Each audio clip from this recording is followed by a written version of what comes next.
Hi everyone, it's Vicky here from Crafty Heaven and thank you very much for joining me today.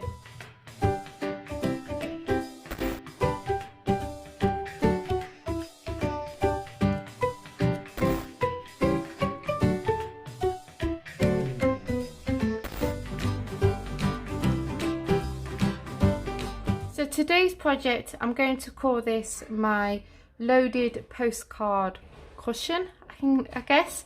As you can see, it looks like a cushion and then on the back it has a loaded pocket.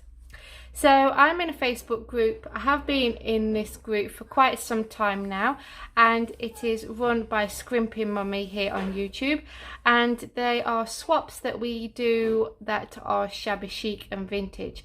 So there were some new swaps that had come out for the new year and that we could participate in, and this was one of them, so I had to give it a go.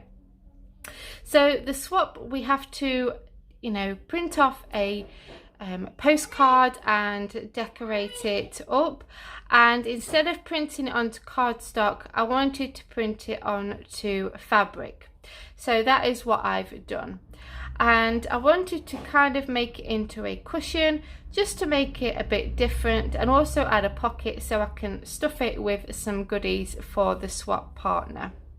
So I absolutely love Artie May's kits, and you can find her on Etsy, and one of her kits that she has, you can get some postcards in them. Now they are Christmas themed, so I did print them off, but I've added a few elements so it doesn't look like it's a Christmas postcard.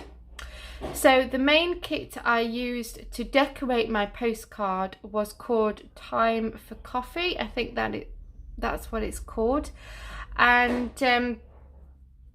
I've not used that kit yet, so I was excited to give it a go.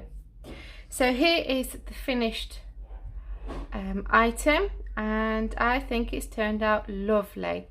So to get this to print onto my fabric, I actually used freezer paper. So you can get this from most craft stores. Hobbycraft sell it, eBay sell it, and it has a glossy side to it, and it's the glossy side that you iron on to fabric.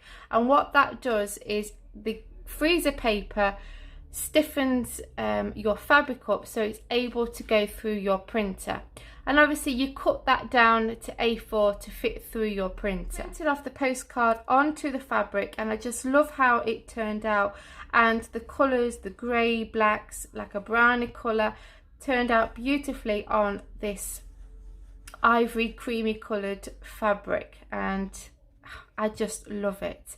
So I just sewn all the fabric together, and then obviously I stuffed it and then sewed it all up, and then on the back I did add a pocket, and the pocket I used I think it was a placemat that had this beautiful pattern on there, and I just used this as a pocket. So then I've just added some trim and then this beautiful embellishment in the middle. So I did cut out some of the ephemera cards, and I sewed around all these pieces just so it all ties in, where I've done the sewing on the fabric, and I just distressed them and glued them onto the fabric with my hot glue gun. And then, as you can see, I've got a cluster of flowers in the bottom left hand corner, and then just to finish it off, I've added some pom-pom trim along the top and bottom. Now I did go around the edges with my Tim Holtz distress ink, which was Vintage Photo, just to give it that more of a vintage look. And then I just added some ephemera cards and tags in there as well. So I hope you enjoyed this project share. As always, please give this video a big thumbs up, and please subscribe to my channel, and I'm hoping that you're all having a blessed day, and take care, and I'll see you all very soon. Bye.